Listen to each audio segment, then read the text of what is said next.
ए बाबा, बच्चाहरू सबै त्यस्तै नै हो, चकचक नै गर्छ।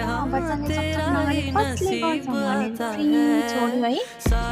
कति नै गर्ने के मान्छेको अगाडि पनि बाटोमा लम्पसार गरेर सुत्तिदिने। यस्तो विधि गर्ने कि यो बच्चा के थाहा होला के मेरोमा र यस्तो बच्चा भाउ कि सबैको यस्तै छ हौ। म त ढुक्कै लागेर आइसक्यो नि। जन्म भनेर भन्दा पनि मान्दैन, घुम्न जाने भनेर रुन्छ, मुर्खी देखाउँछ त्यत्तिकै। बाबा नै चाहिँ नि फेरि उसलाई बाबा नभए पनि नहुने। अब त्यहाँबाट गइहाल्यो भने पनि रिसाएर उठेर दौडेर उहाँ कहाँ पुग्छ थाहा छैन।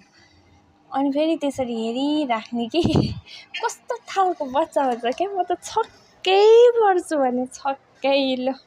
ल अब बाबा गयो भनेर दौडेर गएको। ल हेर त्यस्तरी दौडेर जान्छ क्या। अब ल धन्न मेरो मम्मीले नसमायो भनेदेखि त बाटोतिरै पुग्ने के। यस्तो गर्छ क्या बच्चा पनि। कम्ता न दुःख दिने होइन बच्चाले बा। छ्या